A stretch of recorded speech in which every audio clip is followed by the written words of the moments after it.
Voy a pasar lista y empezamos.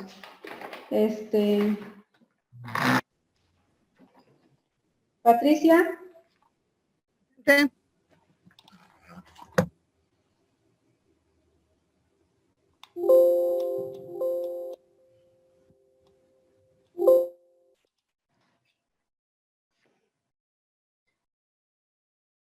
Regina.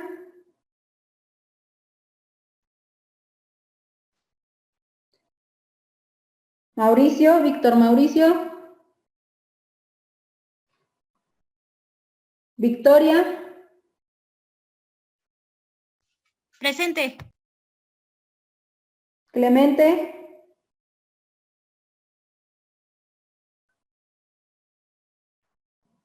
Diana Marlene. Presente. Rosa. Presente. Y Marcelo. Presente.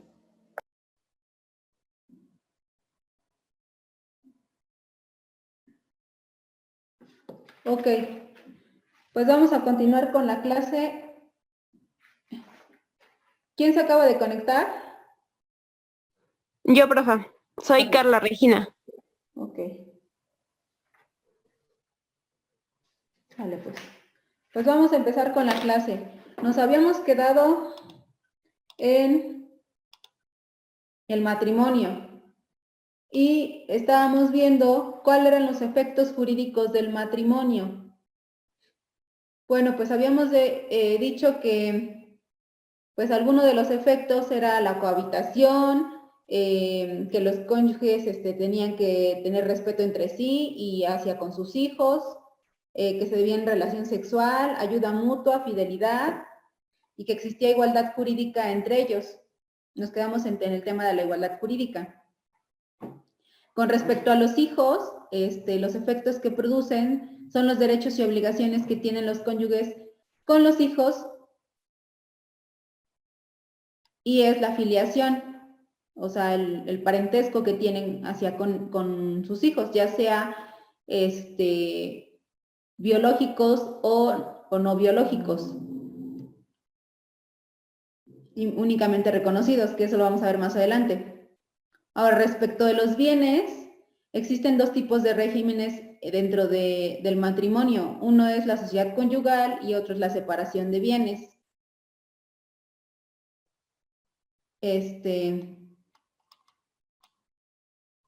El matrimonio produce dos tipos de efectos entre los cónyuges que afectan bien a la esfera personal, que estos son los derechos y obligaciones de los cónyuges, y bien a la esfera patrimonial, es decir, el régimen económico que ha de regir el matrimonio. Ahora, ¿cuáles son los efectos personales del matrimonio? Como ya lo habíamos comentado, engloban desde el deber de respeto, actuación en interés de la familia y ayuda mutua, hasta el deber de fidelidad, convivencia y socorro mutuo, así como el deber de compartir responsabilidades domésticas y el cuidado de ascendientes y descendientes y otras personas dependientes a su cargo. Y los patrimoniales se tratan de la organización económica de la sociedad conyugal, que se establece con el objeto de regular las relaciones económicas de los cónyuges entre sí y de estos con terceros. En concreto, el ordenamiento jurídico establece distintos regímenes económicos, como ya lo señalé, que es el de sociedad conyugal y el de separación de bienes. El Código Civil para el Estado Libre y Soberano de Puebla establece en sus artículos del 314 al 392 los efectos jurídicos del matrimonio, pero en primer término, en la sección tercera de este título, que es de la familia, señala los derechos y obligaciones que nacen del matrimonio. No los cataloga como efectos, sino como derechos y obligaciones que nacen del matrimonio. Y pues van del artículo, luego posteriormente de los derechos y obligaciones que nacen del matrimonio, que es del 314 al 329, señala las relaciones patrimoniales entre los cónyuges, que es del 330 al 392. ¿Y cuáles son estas relaciones patrimoniales en específico que señalan estos artículos? En reglas generales, señala que los cónyuges mayores de edad tienen capacidad para administrar, contratar o disponer de sus bienes propios y ejecutar y ejercitar las acciones u oponer las excepciones que a ellos corresponden sin que para tal objeto necesite uno de ellos la autorización del otro. Es decir, de sus bienes propios podrán disponer sin necesidad de consultar al otro cónyuge. Ahora, la sociedad conyugal es el régimen de sociedad conyugal consiste en la formación y administración de un patrimonio común, diferente de los patrimonios propios de los cónyuges. Estos son los bienes que una vez que se haya celebrado el matrimonio, obtienen o generan en común. Ahora, la separación de bienes. En el régimen de separación de bienes, los cónyuges conservan la propiedad y la administración de los bienes que respectivamente les pertenecen, y todos los frutos y accesorios de dichos bienes no serán comunes, sino del dominio exclusivo de cada uno de los cónyuges, de los dueños. También habla de las donaciones antenupciales. Se llama antenupciales a las donaciones que antes del matrimonio se hacen un pretendiente al otro. Es decir, si yo como novia o novio te regalo un coche, esa es una donación antenupcial. Ahora, las donaciones entre cónyuges, pues evidentemente las donaciones que se dan una vez celebrado el matrimonio. Por eso los regalos, pues ya no se regresan, ¿verdad?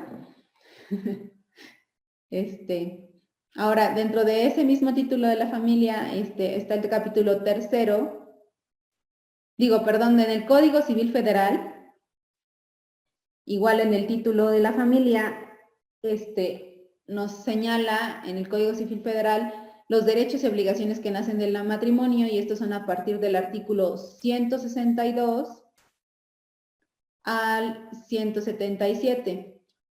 Así también nos indica del contrato de matrimonio con relación a los bienes, disposiciones generales, la sociedad conyugal, la separación de bienes, las donaciones antinupciales y las donaciones entre cónyuges del artículo 178 al 234.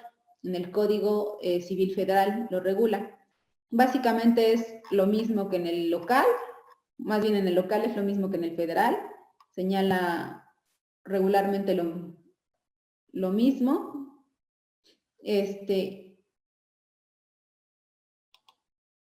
¿Alguna duda, pregunta sobre el matrimonio, los efectos del matrimonio, personales y de bienes? No, maestra. ¿Comentario? ¿Inquietud? ¿No?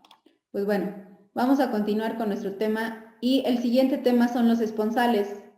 ¿Alguien sabe qué son los esponsales? Es la promesa que se hace antes de casarse, es la promesa de matrimonio. ¿Alguien sabe si aquí en Puebla existen los esponsales? No, únicamente en Tlaxcala, me parece. Ok, efectivamente en Puebla no existen los esponsales. A ver, pero de todos modos, pues los vamos a ver, ¿no? Los esponsales, como su compañera señala, son la promesa de matrimonio mutuamente aceptada. Quienes contraen esponsales son esposos.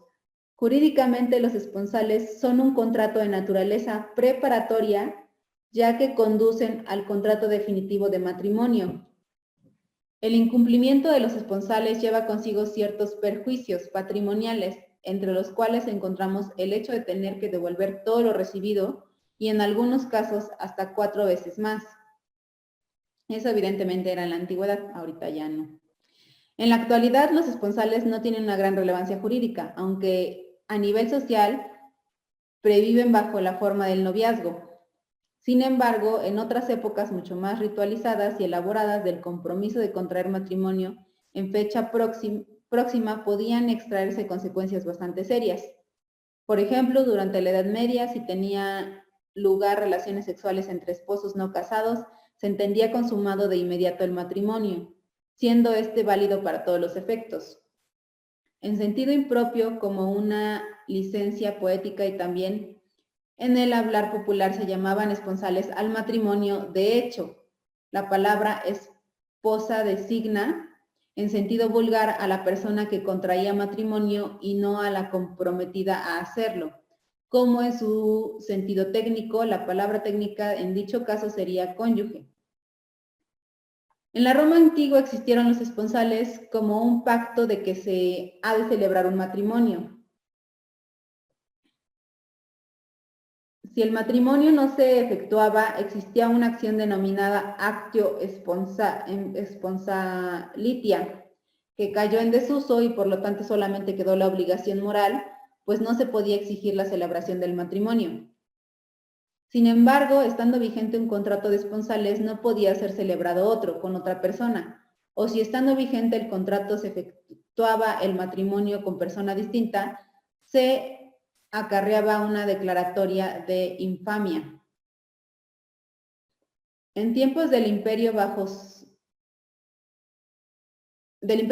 se empezaron a conocer las arras esponsalicias, que era un dinero o unos bienes que uno de los pretendientes depositaba en manos del otro como garantía de que cumplirías la promesa, perdiéndolas si incumplía o con derecho a reclamarlas dobladas si él era la víctima del incumplimiento.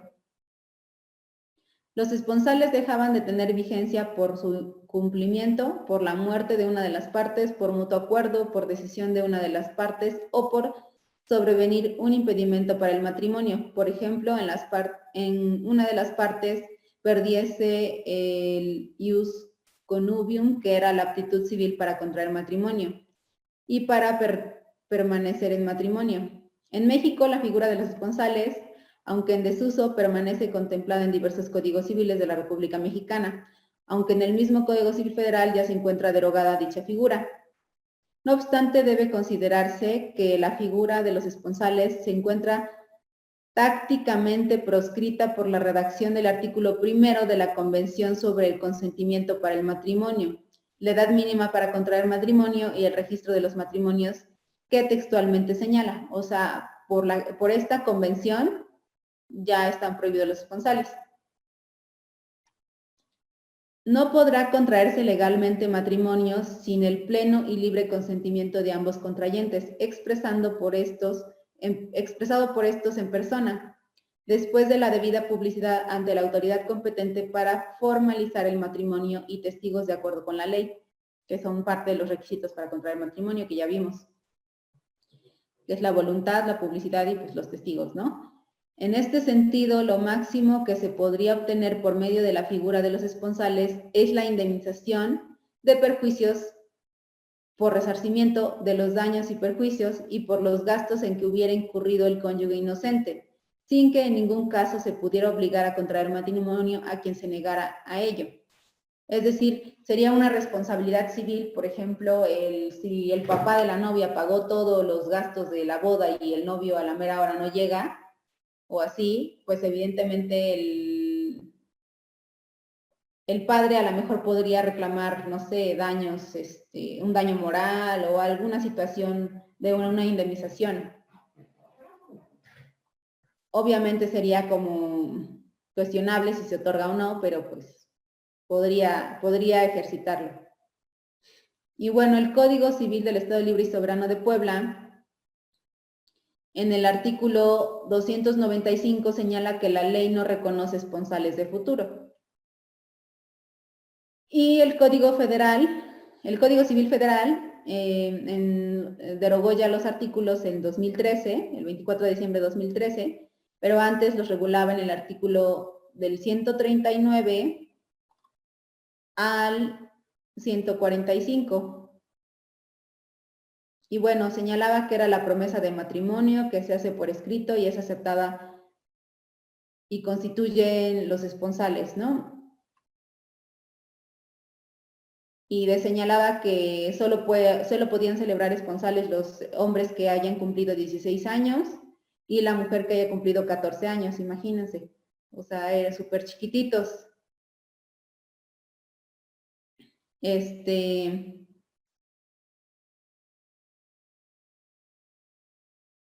También señalaba que si eran menores de edad, pues tenían que tener el permiso de los padres para poder contraer estos esponsales, si no, no eran válidos.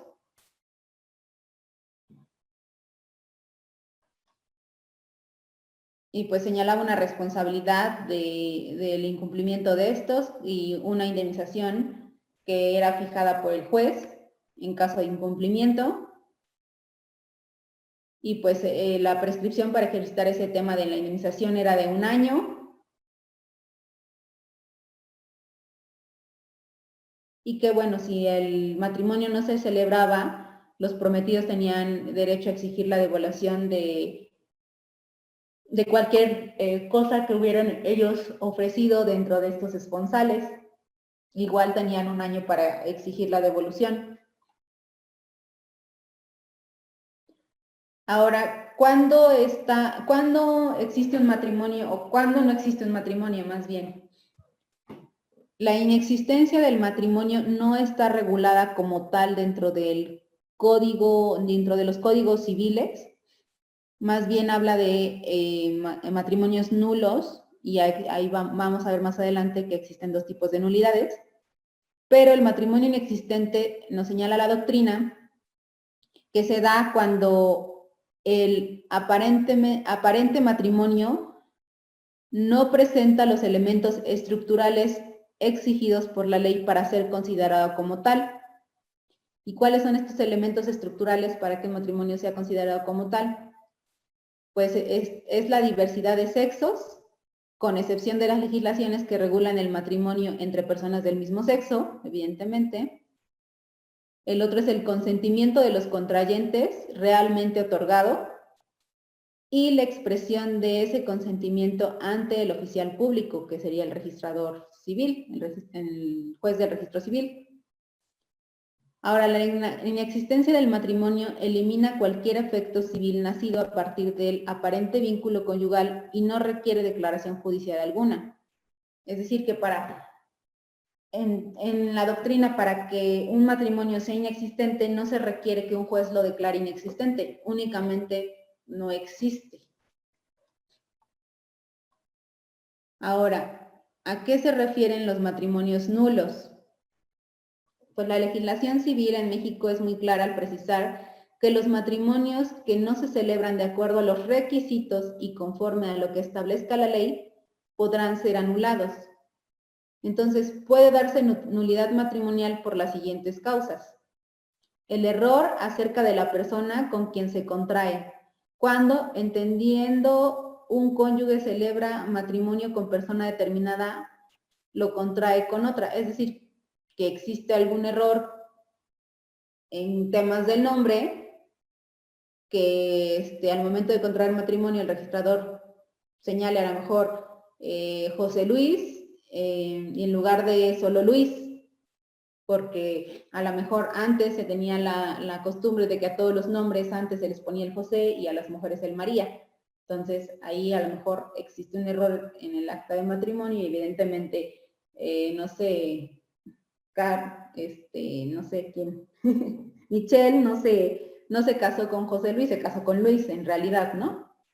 Ahora, que el matrimonio se haya celebrado concurriendo algunos de los impedimentos como ser menor de edad, como ya se reguló por la convención que no se puede contraer el matrimonio a los menores de edad, sin el consentimiento de padres o tutores, en algunas legislaciones todavía, en otras ya definitivamente no, que ahorita con lo de la convención evidentemente ya no se puede ninguna, aunque todavía esté regulado. Que haya violencia física o moral para celebrar el matrimonio, que exista parentesco por consanguinidad o afinidad, siempre que no haya sido dispensado en los casos que así proceda, y que se haya celebrado en contravención a lo dispuesto en la ley, o sea, la falta de cumplimiento de los requisitos que establece la ley. Entonces, por todas esas causas, un matrimonio puede ser nulo. Ahora, el Código Civil para el Estado de Puebla nos señala esta nulidad primero nos habla de reglas generales en el artículo 393 al 395 y nos dice que el matrimonio, una vez contraído, tiene a su favor la presunción de ser válido y que solo es nulo cuando así lo declare una sentencia irrevocable. Es decir, para que un matrimonio sea nulo tiene que ser declarado esto por un juez o una autoridad administrativa. Sobre la nulidad no puede haber transacción entre los cónyuges ni compromiso en arbitrios. Es decir, que esto necesariamente tiene que ser mediante un juicio. No puede haber un acuerdo de nulidad de, bueno, vamos a acordar que el matrimonio es nulo. Eso no puede existir.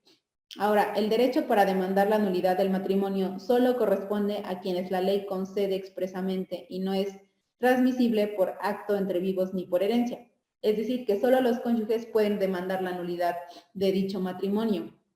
Ahora, esa nulidad de dicho matrimonio, si el cónyuge la demanda en vida y no sé, posteriormente fallece y todavía se encuentra vigente esa demanda, lo que sí pueden hacer los descendientes o los herederos es continuar con ese juicio de nulidad.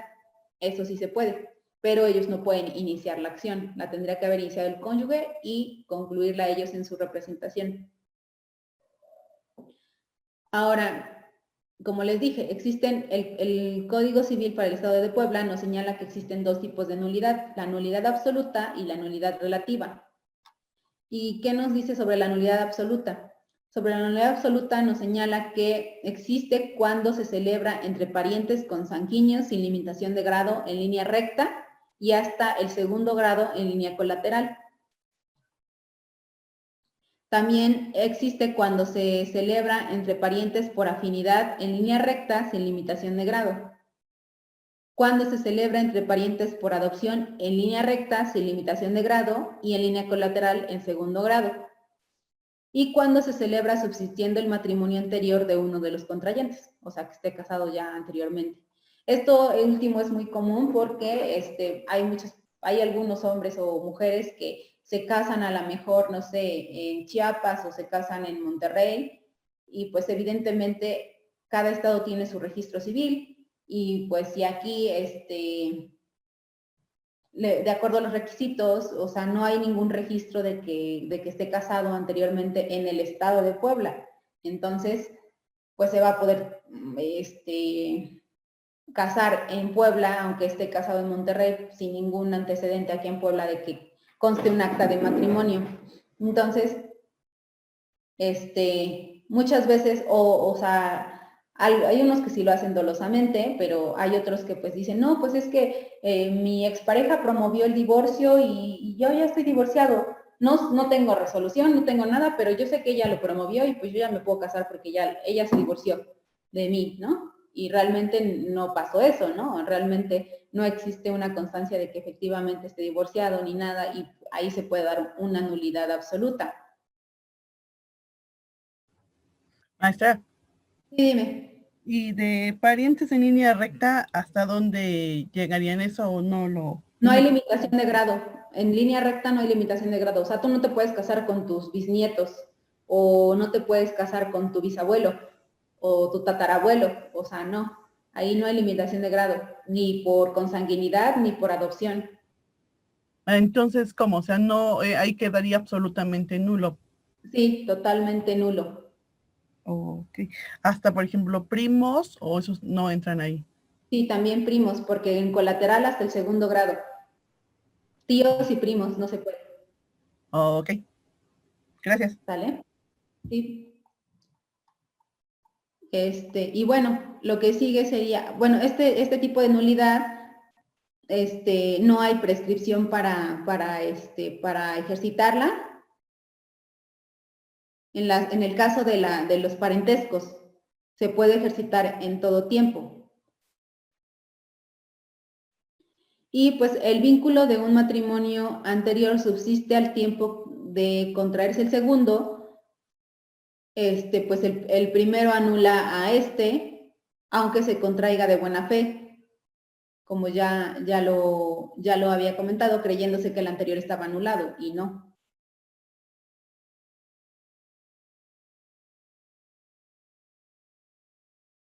Esta causa de nulidad puede deducirse en todo tiempo también por el cónyuge del primer matrimonio, por los hijos de aquel y por los cónyuges que contrajeron el segundo.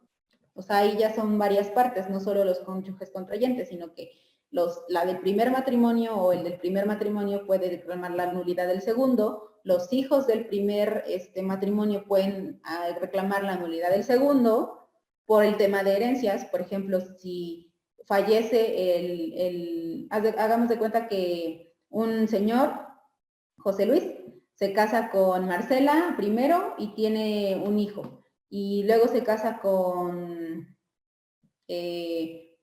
Petra y tiene otro hijo. Entonces, evidentemente, los hijos de ambos matrimonios tendrán el derecho a la herencia en un 50%, pero las esposas de los dos matrimonios no tendrán el derecho a la herencia en el otro 50%. En este caso, la primera esposa, supongamos que falleció también. Entonces, el hijo de la primera esposa tendrá que reclamar la nulidad del segundo matrimonio para que la herencia que le correspondía del señor a la primera esposa, que es el otro 50% de la totalidad de la herencia del señor, le corresponda a él. Entonces, a él le correspondería al primer hijo el 100% de la totalidad de la herencia del señor, porque un 50% le correspondía a su mamá y otro 50% le correspondía a él, perdón, ahí le correspondería al otro hermano un 25% y a él un 75% por el tema de la herencia de los descendentes del señor. Entonces, lo que le correspondía a su mamá del primer matrimonio le corresponde a él, que sería el otro 50%, su 25% como hijo, y al hijo del segundo matrimonio el 25% también le correspondería. Entonces, este hijo del primer matrimonio tendría derecho a reclamar la nulidad del segundo para que a la segunda esposa no le tocara nada, básicamente. Entonces, por eso es muy importante el tema de la consanguinidad, de la afiliación, del parentesco, y de que ustedes sepan los grados de parentesco y este tipo de situaciones, más que nada para el tema de sucesiones y para el tema de derechos y obligaciones entre la familia. ¿Sí me expliqué? ¿O nada más los hice bolas? No, sí, está Ok. claro. Perfecto. Y bueno, después sigue la nulidad relativa. La nulidad relativa del matrimonio se da cuando se haya celebrado concurriendo a alguno de los impedimentos enumerados en las fracciones 1, 2, 5, 9 y 11 del artículo 298. ¿Alguien tiene a la mano su código?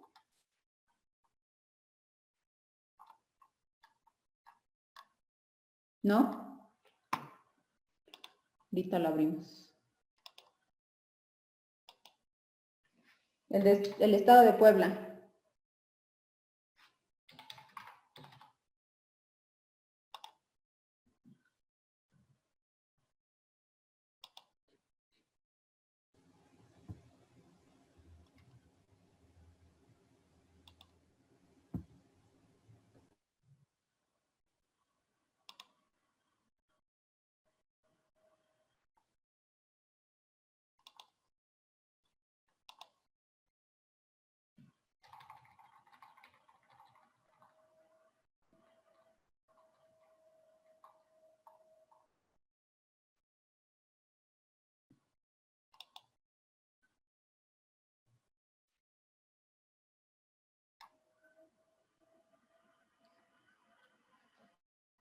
Ay.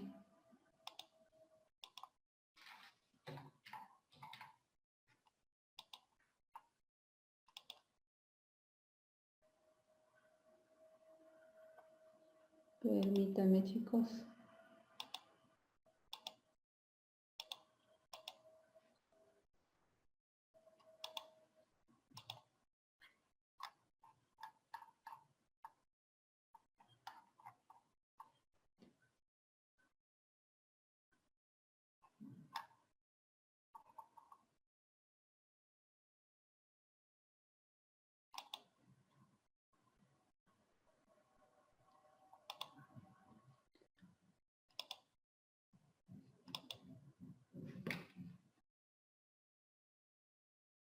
¿294 dijo, maestra? Es lo que estoy verificando porque creo que no coincide. Mi 402, a ver, del Código Civil del Estado de Puebla, ¿qué dice? ¿Del 402? Ujú. No, estaba en el 294.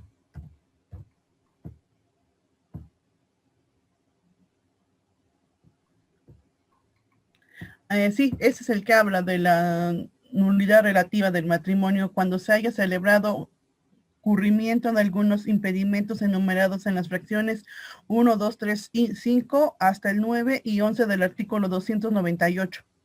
Ujú. Pero si nos regresamos al 298, no hay esas fracciones.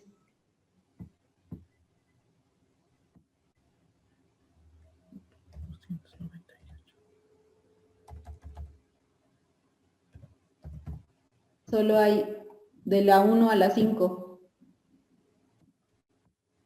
Y tengo el código del 2020, del 10 de noviembre del 2020. Creo Ajá, que ese es el que también tengo yo abierto, pero no, en efecto. no están las fracciones. Pero bueno, a ver, son temas aplicables al concubinato, el 298. Yo creo que aquí acabamos de encontrar un error en la legislación del Estado de Puebla, donde en teoría debería de reformarse el tema de la nulidad, porque pues evidentemente no es el mismo. Yo creo que a lo mejor hay un error y se refieren al artículo 299, que son los requisitos para contraer matrimonio, y ahí sí hay fracciones de las que señala en el 402. Porque inclusive en el 415 también habla de la fracción 11 del artículo 298. Sí, efectivamente. Yo creo que hay un error en el texto del código y se refieren al 299. Estoy casi segura. Porque la fracción 1 del 299 es la falta de edad requerida por la ley, que sería uno de los requisitos para la nulidad relativa. Luego, la fracción segunda es está derogada, que ya no sería un requisito para la nulidad relativa. La quinta es el parentesco por consanguinidad en línea colateral desigual entre tíos y sobrinas, y al contrario que estén en tercer grado, o sea, el revés. Ujú. Y la fracción novena y onceava es el uso no terapéutico de enervantes, estupefacientes, psicotrópicos o de cualquier otra sustancia que altere la conducta y produzca farmacodependencia. Y la onceava es la violencia por condición de género en cualquiera de sus tipos o modalidades de un pretendiente hacia el otro. Entonces yo creo que el texto está equivocado y se refiere a la 299. Pero bueno. Y bueno, la segunda causa de la nulidad relativa del matrimonio es cuando se haya celebrado sin observar las formalidades establecidas en los artículos 906 y 907, fracción séptima. Que el 900, a ver si hay que verificar si están correctos. ¿Qué fracción? Séptima.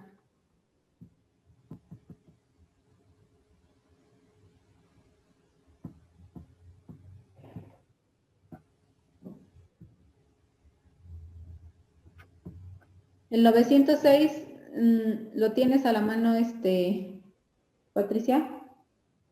Sí, ya estoy en el 907, pero sí lo tengo abierto el 906. ¿No puedes leer qué dice? Permítame. 906, el juez del registro del Estado Civil leerá en voz alta el acta de presentación e interrogará a los testigos si los pretendientes son la misma persona y se refiere a esa acta. En caso de afirmativo, recibirá la forma de declaración que hagan los pretendientes de ser su voluntad unirse en matrimonio. Yo creo que aquí se refiere a la expresión de la voluntad. Sí, obviamente, si no hay voluntad, pues será una nulidad relativa. Y a la, ¿cómo se llama? Y a los pretendientes, ¿no? Que sí sean ellos, porque aquí preguntan a los testigos si son no ellos los que están diciendo que son. Exactamente. Y el 907. El 907.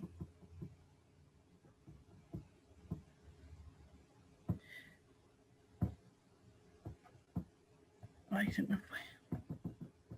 Yo lo leo si quieres. Ah, Se levantará luego el acta de matrimonio en la cual será constar, fracción séptima, la declaración de los pretendientes de ser su voluntad unirse en matrimonio y la de haber quedado unidos, que hará el juez de registros del Estado Civil en nombre de la ley y de la sociedad. O sea, que exista la declaración plasmada en el documento, en el acta y ante el juez de esta situación de ser su voluntad de unirse.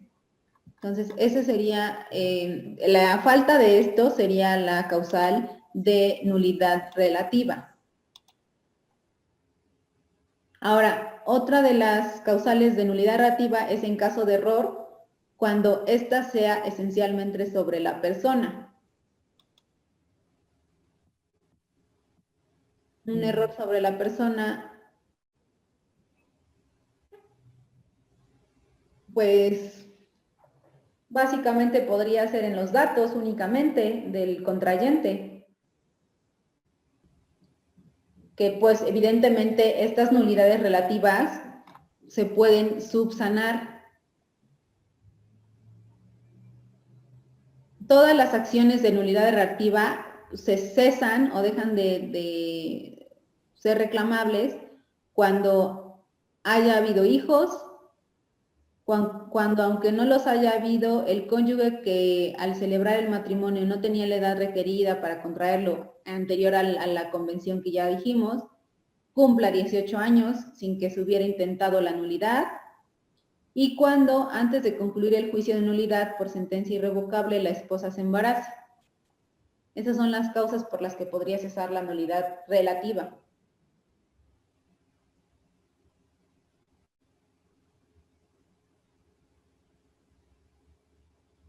Ahora,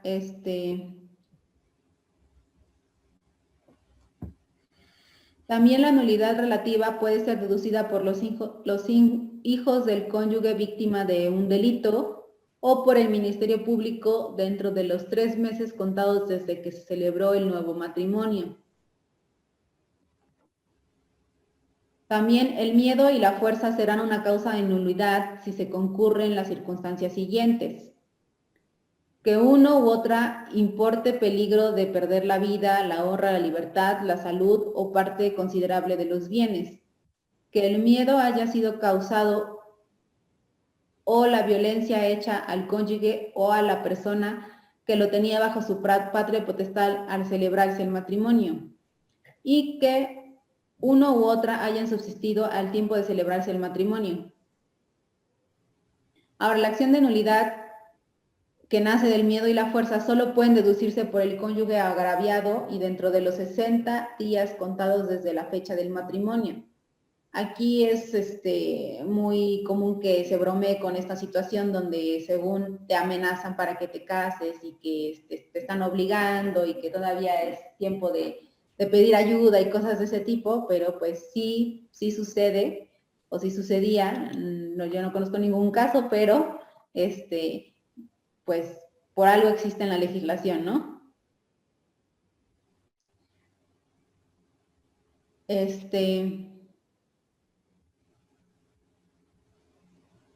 Y bueno, la causa que de la fracción onceava del 299, que no es el 298, puede deducirse en todo tiempo si continúa mira, se refiere ni siquiera se refiere a la fracción onceava, se refiere a la doceava, que es sobre la locura, que si un cónyuge está loco, o sea, se puede solicitar la nulidad en cualquier momento por el cónyuge capaz, quien pues desempeñaba la tutela del incapaz, o por el tutor que para tal efecto se le nombrara. Y bueno, no procede la nulidad por falta de solemnidades en la celebración o en el acta de matrimonio, cuando a la existencia del acta se una la posesión de estado matrimonial. Ahora, ¿a qué se refieren los matrimonios ilícitos? De acuerdo con el autor Rafael de Pina, los matrimonios ilícitos son aquellos que, encontrándose viciados por alguna causa que no importe gravedad extrema, no son considerados jurídicamente nulos, limitándose el legislador frente a ellos a imponer una sanción civil a los contrayentes. ¿Cuáles son las causas de ilicitud del matrimonio? Pues la primera son los impedimentos susceptibles de despensa, como la falta de edad núbil y el parentesco de consanguinidad en línea colateral desigual.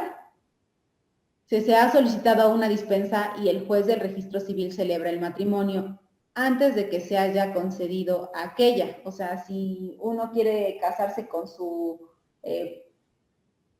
no sé, con su sobrino o su tío, pero hasta después del 4º grado o 3er grado, podrá solicitar una dispensa al juez para poder hacerlo, y si se casan antes de que salga la resolución, pues evidentemente es ilícito.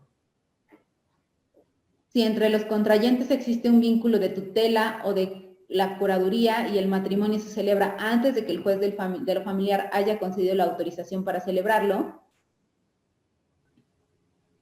en estos casos el juez de registro civil que autorice un matrimonio ilícito incurre en responsabilidad que puede ser sancionada con la destitución del empleo, sin perjuicio de las penas aplicables por la comisión del delito que pueda existir de acuerdo al artículo 46-47 del Código Civil. Entonces, hay que remarcar una vez más la diferencia entre un matrimonio nulo y un matrimonio ilícito. El matrimonio nulo es la disolución matrimonial en vida de los cónyuges por causas anteriores a la celebración o por falta de formalidades. Y el matrimonio ilícito es aquel que, a pesar de haber incurrido en algún impedimento, no son jurídicamente nulos, sino que siguen existiendo, pero con sanciones civiles para los cónyuges. Ahora, en el Código Civil Federal se regulan los matrimonios nulos e ilícitos en el artículo 235 al 265. Y ahí vienen todas las causales de nulidad y de ilicitud a nivel federal. Bueno, por el tema del matrimonio sería todo. Y vamos a continuar con el tema del concubinato, que este es un tema pequeñito. Espero que nos dé tiempo en 15 minutos que tenemos, 14 minutos, 10 minutos que tenemos para poder continuar la próxima clase con el siguiente tema. A ver, concubinato. ¿Alguien sabe qué es el concubinato?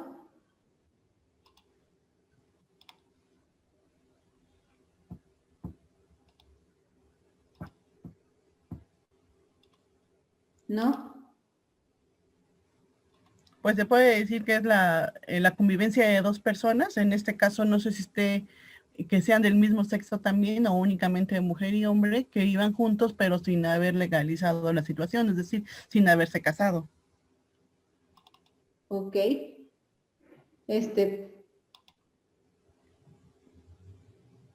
El concubinato es una figura jurídica, o sea, es legal, está regulado por la ley. Entonces, entiendo tu concepción de concubinato, pero no. Les voy a decir qué es el concubinato. El concubinato es un término que procede del latín concubinatus y que se refiere a la relación marital que mantiene una pareja sin estar casada. A los integrantes de estas parejas se les conoce como concubinos, aunque en ciertas culturas la concubina era una mujer de menor posición social que el hombre en una relación del tipo matrimonial. Por ejemplo, Marta y yo vivimos en concubinato ya que no creemos en el matrimonio. El concubinato de la actriz y el futbolista finalizó en medio de un escándalo. Ezequiel está a favor del concubinato, pero yo le dije que solo me iría a vivir con él si nos casamos por la iglesia. Qué cosa que pues nada que ver, ¿verdad? Porque la iglesia es una figura y las situaciones civiles son otras.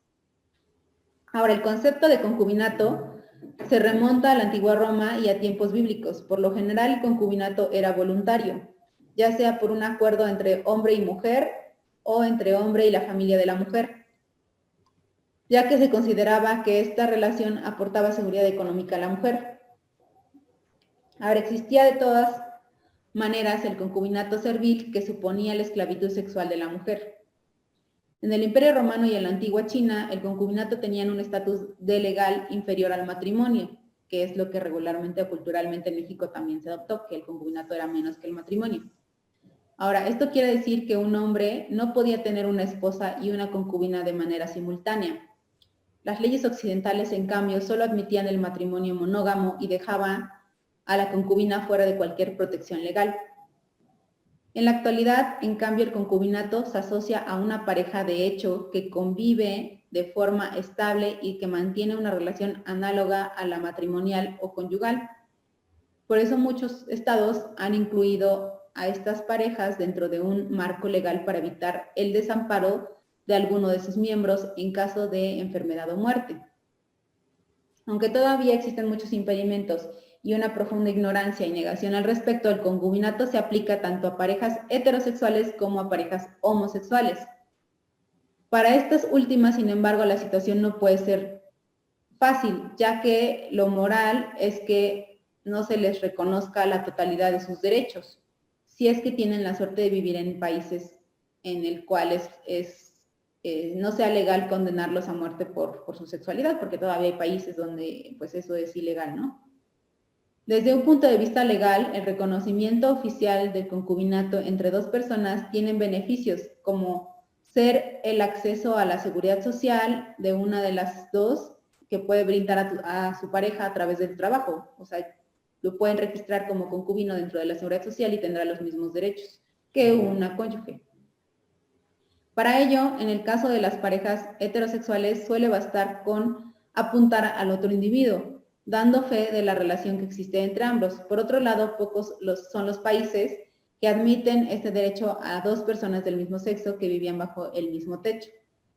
Ahora, el concubinato acarrea una serie de compromisos que a menudo se pasan por alto, ya que su sentido va mucho más allá de acotar las distancias. Las relaciones de pareja suelen comenzar por una etapa de enamoramiento que se pone a un análisis minucioso de los rasgos de la otra persona. Ese nivel de objetividad suele darse pasado un tiempo de convivencia y a través de esa experiencia cercana que los lazos se ponen a prueba, lo cual puede resultar en que se vuelvan más fuertes o se destruyan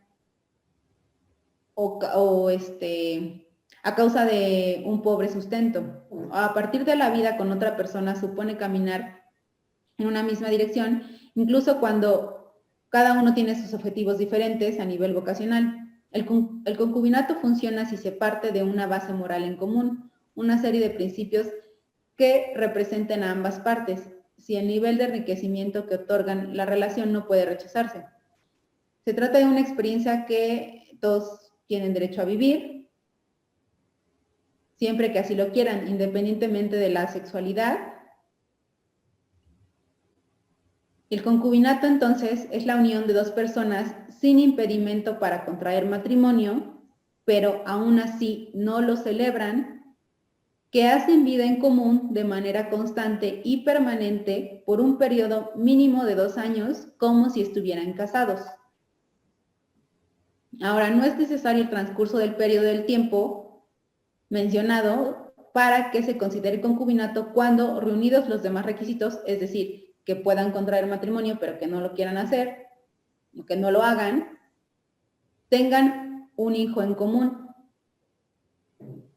Ahora, el Código Civil para el Estado Libre Soberano de Puebla nos señala en el artículo 297 que el concubinato es la unión voluntaria y de hecho entre dos personas que estando en aptitud de contraer matrimonio entre sí, no lo han celebrado en términos de la ley, que la ley señala, haciendo vida en común de manera notoria y permanente, situación que podrá demostrarse si tienen hijas o hijos en común o si han cohabitado públicamente como cónyuges durante más de 2 años continuos.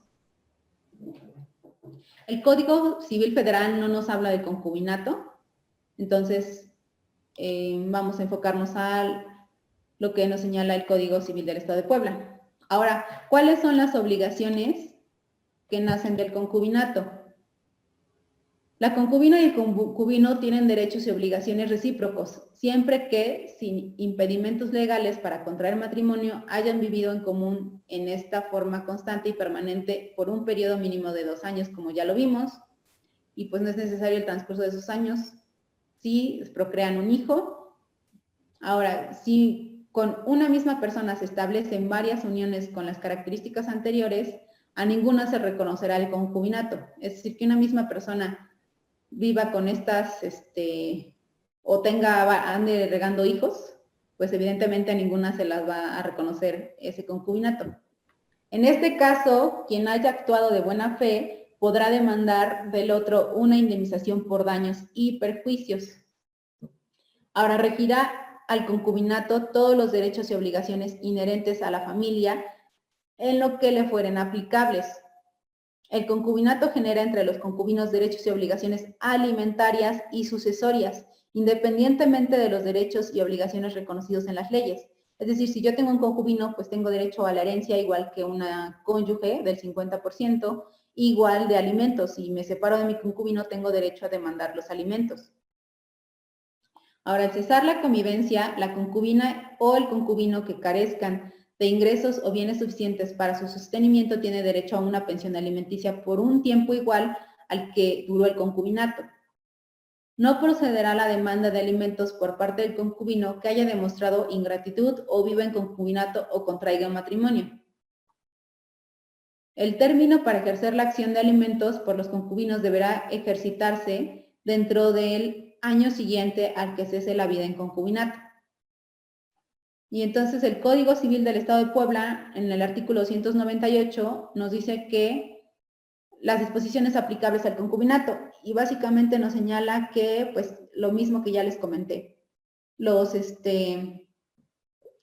concubinos se deben alimentos en la misma proporción y en el mismo en el tiempo que perdure el concubinato. Ahora, el concubino si el concubinato termina por muerte de uno de los concubinos o por voluntad de uno o ambos o cualquiera otra causa que implique la cesación de la vida en común, pues evidentemente no hay alguna situación que impida esa terminación del concubinato. La terminación del concubinato o cesación de la vida común no origina derecho o reclamación alguna entre los concubinos. Esto establece el Código Civil del Estado de Puebla. Sin embargo, hay jurisprudencia que señala que sí pueden reclamar, o sea, sí genera reclamación de algún derecho, como son los alimentos, por ejemplo, o una indemnización. Ahora, los concubinos están obligados a coadyuvar de manera equitativa en el cuidado y la educación de sus menores hijos, así como en el mantenimiento del hogar, sin importar si realizan actividades diferentes al cuidado del hogar y si obtienen un sueldo o ganancias con motivo de las mismas. Si ustedes se dan cuenta, pues el concubinato es muy similar al matrimonio. Actualmente, ya es un tema casi equiparable al matrimonio. Únicamente la jurisprudencia aún no regula el tema del patrimonio en común. Le subí a la plataforma un cuaderno de jurisprudencias, justamente del concubinato y las relaciones familiares, donde existen varias tesis jurisprudenciales que señalan que todos los temas de alimentos, de obligaciones, de una indemnización a la mejor por el tema de la separación del concubinato o algún daño que haya causado algún concubino. Sin embargo, no existe un régimen patrimonial en el sentido de que, por ejemplo, si adquieren una propiedad o algún bien en común, al momento de la disolución del concubinato, ¿cómo va a quedar esa situación? Porque muchas veces pues queda nombre nada más de uno y la otra pues, aportó a la mejora del bien, a la construcción y pues ya se quedó sin nada, ¿verdad? Entonces, ojo ahí, seguimos comentando el tema en la próxima clase, pero finalmente ya terminamos. Únicamente era concepto de concubinato y obligaciones que nacen del concubinato. ¿Sale? Pues, si tienen alguna duda, pregunta, me pueden comentarlo. Comentario. No, muchas gracias. ¿No? Pues ya terminó la clase, chicos. Que tengan bonito día. Gracias igualmente. Igualmente. Gracias. Igualmente. De nada.